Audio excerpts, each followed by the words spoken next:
श्री शिवाय नमस्तुभ्यं भक्तों। जय श्री कृष्णा। सभी भक्तों को नए वर्ष की हार्दिक शुभकामनाएं। भगवान भोलेनाथ की कृपा हम सब पर सदैव बनी रहे। भक्तों, आज के वीडियो में आप सुनेंगे भगवान श्री लक्ष्मी नारायण की गुरुवार व्रत कथा आरती। इस व्रत कथा को श्रवण करने मात्र से भक्तों के जीवन के सभी संकट दूर हो जाते। यह कथा सभी मनोकामनाओं को पूर्ण करने वाली कथा है। आप व्रत रखें या न रखें, कथा अवश्य श्रवण करें। कथा श्रवण करने से भगवान का आशीर्वाद प्राप्त होता है, घर की सभी परेशानियां दूर हो जाती हैं। अत श्री बृहस्पतिवार व्रत कथा प्रेम से श्रवण करें। भक्तों, लक्ष्मी नारायण भगवान की जय। भारतवर्ष में एक प्रतापी और दानी राजा राज करता था।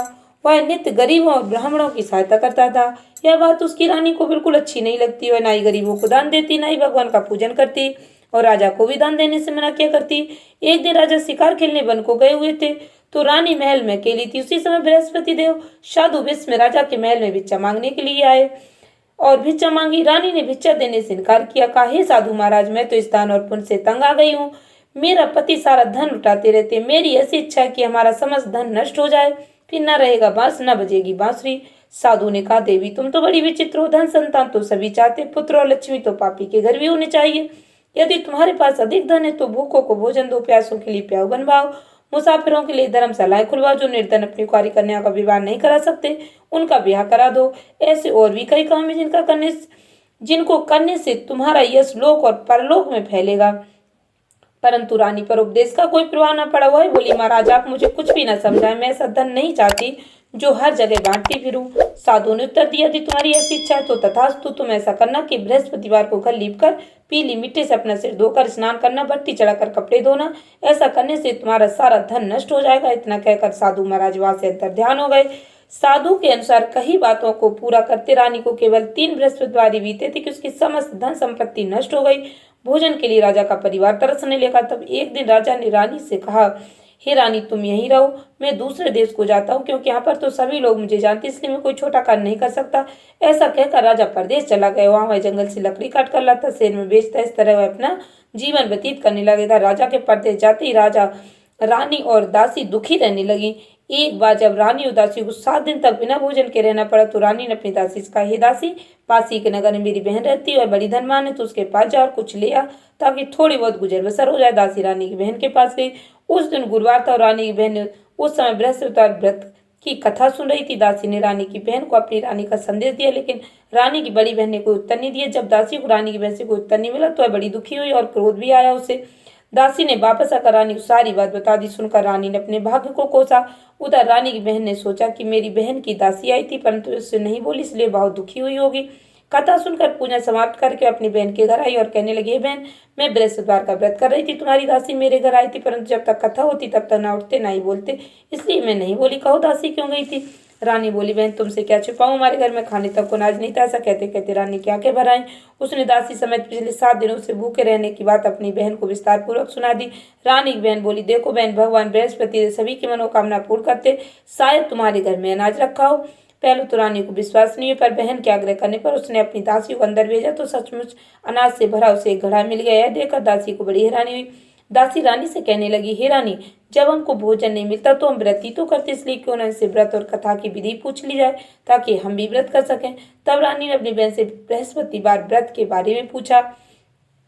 रानी की बहन ने बताया, बृहस्पतिवार के व्रत में चने की दाल, मुनक्का से विष्णु भगवान का केले की जड़ में पूजन करें, दीपक जलाएं, घी का व्रत कथा सुने, पीला भोजन ही करें, इससे बृहस्पति देव प्रसन्न होते। व्रत और पूजन विधि बताकर रानी की बहन अपने घर को लौट गई। 7 दिन के बाद जब गुरुवार आया तो रानी उदासी ने व्रत रखा, गुड़साल रखा, चना गुड़ लेकर आई, फिर उससे केले जल विष्णु भगवान का पूजन किया। पीला भोजन कहाँ से आए, इस बात को लेकर दोनों बहुत दुखी थी। चूंकि उन्होंने व्रत रखा था इसलिए बृहस्पति उनसे प्रसन्न थे। वे एक साधारण व्यक्ति का रूप धारण कर 2 थालों में सुंदर पीला भोजन दासी को दे गए। भोजन पाकर दासी बड़ी प्रसन्न हुई और रानी के साथ मिलकर भोजन ग्रहण किया। इसके बाद वे सभी गुरुवार को व्रत और पूजन करने लगी। बृहस्पति भगवान के पास उनके पास फिर से धन संपत्ति आ गई, परंतु रानी फिर से पहले की तरह आलस करने लगी। तब दासी बोली, देखो रानी, तुम पहले भी इस प्रकार आलस करती, तुम्हें धन रखने में कष्ट होता था, इस कारण सभी धन नष्ट हो गया, और अब जब भगवान बृहस्पति के पास से धन मिला तो तुम फिर से आलस करती हो। रानी को समझाती हुई दासी कहती है कि बड़ी मुसीबतों के बाद हमने यह धन पाया, इसलिए हमें दान पुण्य करना चाहिए, भूखे मनुष्य को भोजन कराना चाहिए, धन को शुभ कार्यों में खर्च करना चाहिए, जिससे तुम्हारे कुल का यश बढ़ेगा, स्वर्ग की प्राप्ति होगी, पितृ भी प्रसन्न होंगे। दासी की बात मानकर रानी अपना धन शुभ कार्यों में खर्च करने लगी, जिससे पूरे नगर में उसका यश फैलने लगा। भक्तों, बृहस्पतिवार व्रत कथा के बाद श्रद्धा के साथ आरती करनी चाहिए। इसके बाद प्रसाद बांटकर उसे ग्रहण करना चाहिए, तभी बृहस्पतिवार व्रत का पूर्ण फल प्राप्त होता है। एक दिन राजा दुखी होकर जंगल में एक पेड़ के नीचे आसन जमाकर बैठ गया। वह अपनी दशा को याद करके व्याकुल होने लगा। बृहस्पतिवार का दिन था। एकाएक उसने देखा कि निर्जन वन में एक साधु प्रकट हुए। साधु वेश में स्वयं बृहस्पति देवता थे। लकड़हारे के सामने आकर बोले, हे लकड़हारे, सुनसान जंगल में तू चिंतामग्न क्यों बैठा है? लकड़हारे ने दोनों हाथ जोड़कर प्रणाम किया और उत्तर दिया, महात्मा जी, आप तो सब कुछ जानते हैं, मैं आपसे क्या कहूँ। यह कहकर रोने लगा और साधु को अपने आत्मकथा सुनाई। महात्मा जी ने कहा, तुम्हारी स्त्री ने बृहस्पति के दिन बृहस्पति भगवान का निरादर किया, जिसके कारण रुष्ट होकर उन्होंने तुम्हारी यह दशा कर दी। अब तुम चिंता को दूर करके मेरे कहने पर चलो, तुम्हारे सब कष्ट दूर हो जाएंगे। भगवान पहले से भी अधिक संपत्ति देंगे। तुम बृहस्पति के दिन कथा क्या करो, 2 पैसे के चने मुनक्का लाकर उसका प्रसाद बनाओ और शुद्ध जल से लोटे में शक्कर मिलाकर अमृत तैयार करो। कथा के बाद अपने सारे परिवार और सुनने वाले प्रेमियों में अमृत और प्रसाद बांटकर आप स्वयं भी ग्रहण करो। ऐसा करने से भगवान तुम्हारी सभी मनोकामनाएं पूर्ण करेंगे। साधु के ऐसे वचन सुनकर लकड़हारा बोला, हे प्रभु, मुझे लकड़ी बेचकर इतना पैसा नहीं मिलता जिससे भोजन के बाद कुछ बचा सकूं। मैंने रात में अपनी स्त्री को व्याकुल देखा, मेरे पास कुछ भी नहीं जिससे मैं उसकी खबर मंगा सकूं। साधु ने कहा, हे लकड़हारे, तुम किसी बात की चिंता मत करो। बृहस्पति के दिन तुम रोजाना की तरह लकड़ियां लेकर शहर को जाओ। तुमको रोज दुगना धन प्राप्त होगा, जिससे तुम भली भांति भोजन कर लोगे। बृहस्पति देव की पूजा का सामान भी आ जाएगा। इतना कहकर साधु अंतर ध्यान हो गए। धीरे धीरे समय व्यतीत होने पर फिर बृहस्पतिवार का दिन आया। लकड़हारा जंगल से लकड़ी काटकर किसी शहर में बेचने गए। उसे उस दिन और दिन से अधिक पैसा मिला। राजा ने चना गुड़ा दिलाकर गुरुवार का व्रत किया। उस दिन से उसके सभी कलेश दूर हुए। परंतु जब दोबारा गुरुवार का दिन आया तो बृहस्पतिवार का व्रत करना भूल गया। इस कारण बृहस्पति भगवान नाराज हो गए। उस दिन उस नगर के राजा ने विशाल का आयोजन किया। शहर में यह घोषणा करा दी, कोई मनुष्य अपने घर में भोजन न बनाए, न आग जलाए। समस्त जनता मेरे यहाँ भोजन करने आए। इस आज्ञा को जो न मानेगा उसे फांसी की सजा दी जाएगी। इस तरह की घोषणा संपूर्ण नगर में करवा दी गई। राजा के अनुसार शहर के सभी लोग भोजन करने गए, लेकिन लकड़हारा कुछ देर से पहुंचा, इसलिए राजा उसको अपने साथ घर ले वाले गए और ले जाकर भोजन करा रहे थे। तो रानी की दृष्टि उस खूंटी पर पड़ी जिस पर उसका हाथ लटका हुआ था।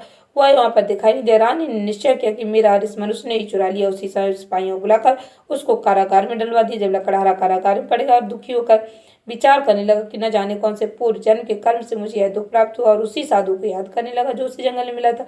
उसी समय तत्काल बृहस्पति साधु के रूप में प्रकट हुए और उसकी दशा को देखकर कहने लगे, अरे मूर्ख, तूने बृहस्पति देव की कथा नहीं करी, इसी कारण तुझे यह दुख प्राप्त हुआ। आप चिंता मत कर। बृहस्पतिवार के दिन कारागार के दरवाजे पर 4 पैसे पड़े मिलेंगे, उसे तू बृहस्पति देव की पूजा करना तो तुम्हारे सभी कष्ट दूर हो जाएंगे। बृहस्पति के दिन उसे 4 पैसे मिले। लकड़हारे ने कथा कही। उसी रात्रि को बृहस्पति देव ने उस नगर के राजा को स्वप्न कहा, हे राजा, तुमने जिस आदमी को कारागार में बंद कर दिया निर्दोष है, वह राजा उसे छोड़ देना। रानी कहा, उसी खूंटी पर लटका कर तू ऐसा नहीं करेगा तो मैं तेरे राज को नष्ट कर दूंगा। इस तरह रात्रि के स्वप्न को देखकर राजा प्रातःकाल उठा और खूंटी पर हाल देखकर लकड़हारे को बुलाकर क्षमा मांगी। लकड़हारे को योग सुंदर वस्त्र आभूषण देकर विदा कर दिया। बृहस्पति देव के अनुसार लकड़हारा अपने नगर को चल दिया। राजा जब अपने नगर के निकट पहुंचा तो उसे बड़ा आश्चर्य हुआ। नगर में पहले से अधिक बाग, तालाब, कुएं, बहुत सी धर्मशाला, मंदिर आदि बन गए।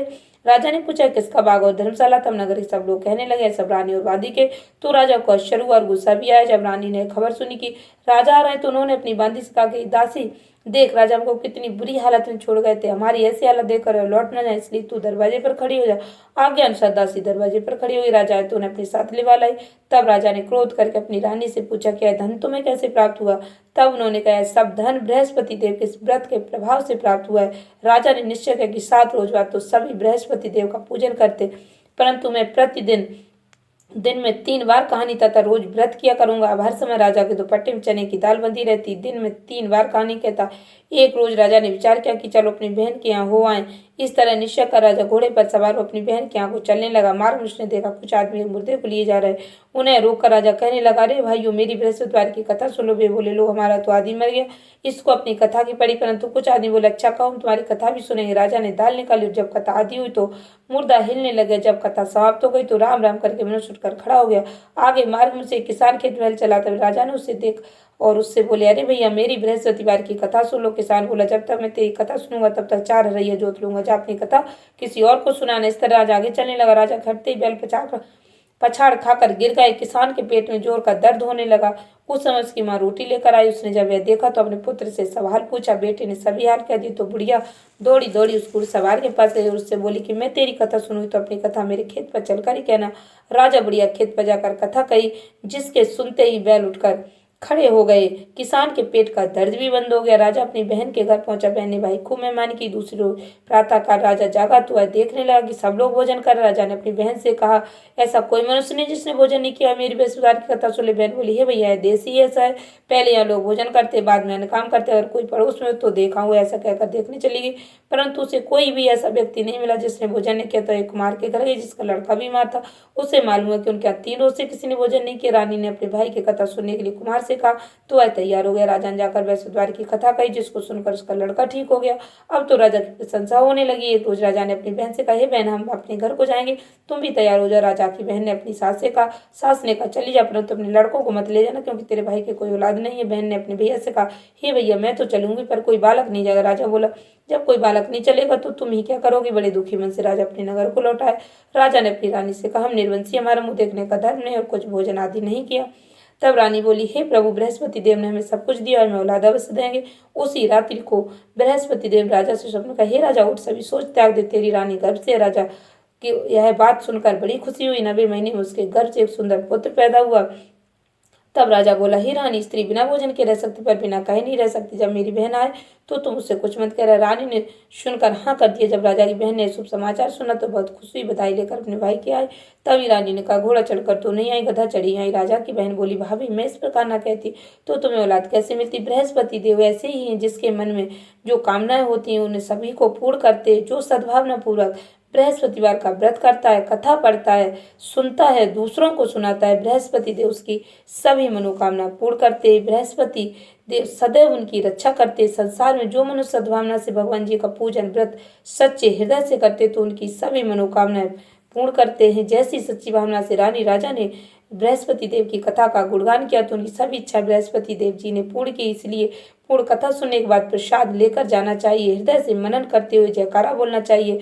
बोलो बृहस्पति देव विष्णु भगवान की जय। आरती करनी चाहिए। बृहस्पति देव की कथा। प्राचीन काल में ब्राह्मण रहता था, वह बहुत निर्धन था, उसको कोई संतान नहीं थी। उसकी स्त्री बहुत मलिनता के साथ रहती थी, स्नान न करती, किसी देवता का पूजन न करती। इससे ब्राह्मण देवता बड़े दुखी थे। बेचारे बहुत कुछ कहते, किंतु उसका कुछ परिणाम नहीं निकला। भगवान की कृपा से ब्राह्मण की स्त्री के कन्या रूपी रत्न पैदा हुआ। कन्या बड़ी होने पर प्रातः स्नान करके विष्णु भगवान का जाप बृहस्पति बार का व्रत करने लगे। अपने पूजन पाठ को समाप्त करके विद्यालय जाती तो अपनी मुट्ठी में जौ भर के ले जाती, पाठशाला के मार्ग में डालती जाता। वे जो सड़के हो जाती, लौटते समय उनको बीन कर घर ले आती थी।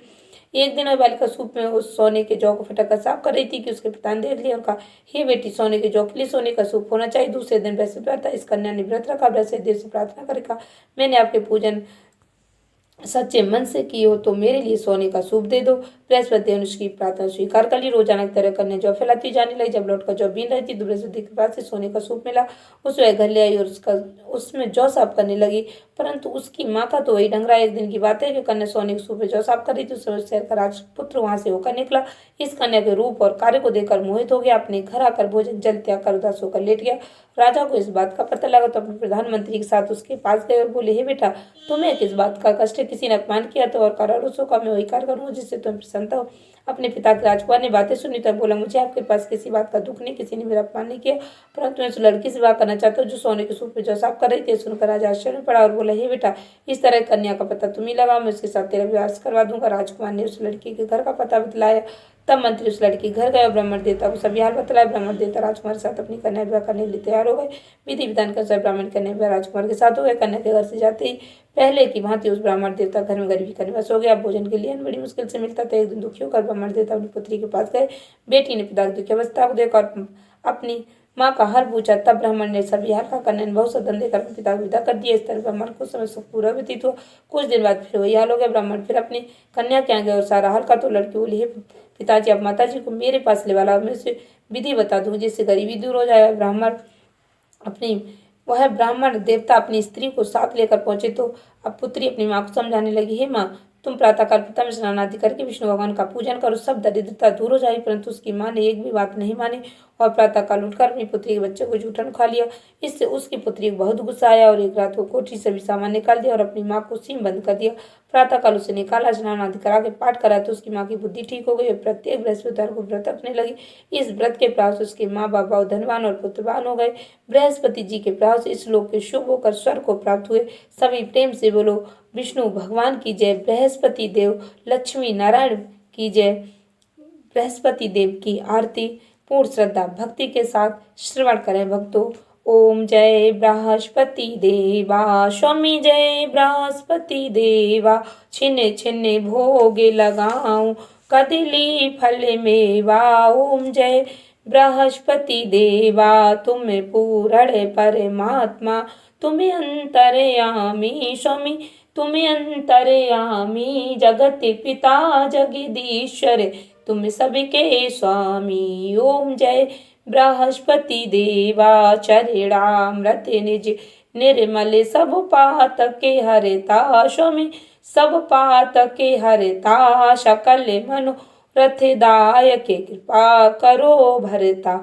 ओम जय बृहस्पति देवा, तन मन धन अर्पण कर, जो जन शरण पड़े प्रभु, जो जन शरण पड़े प्रभु, प्रकट तब हो करे आ करे द्वार खड़े। ओम जय बृहस्पति देवा, दीन दयाल दया निधि, भक्तन हितकारी स्वामी, भक्तन हितकारी, पाप दोष सब हरता, भवबंधन हारी। ओम जय बृहस्पति देवा, सकल मनोरथदायक, सब संशय हारो स्वामी, सब संशय हारो, विषय विकार मिटाओ, संतन सुखकारी। ओम जय बृहस्पति देवा, जो कोई आरती बृहस्पति देव की प्रेम सहित गावे स्वामी, प्रेम सहित गावे, ज्येष्ठानंद आनंद कर, सो निश्चय फल पावे। ओम जय बृहस्पति देवा, स्वामी जय बृहस्पति देवा, बृहस्पति देव विष्णु भगवान की जय। धन्यवाद भक्तों। श्री शिवाय नमस्तुभ्यम। हमारी तरफ से सभी YouTube परिवार के सदस्यों को नए साल की हार्दिक शुभकामनाएं। नया वर्ष मंगलमय हो।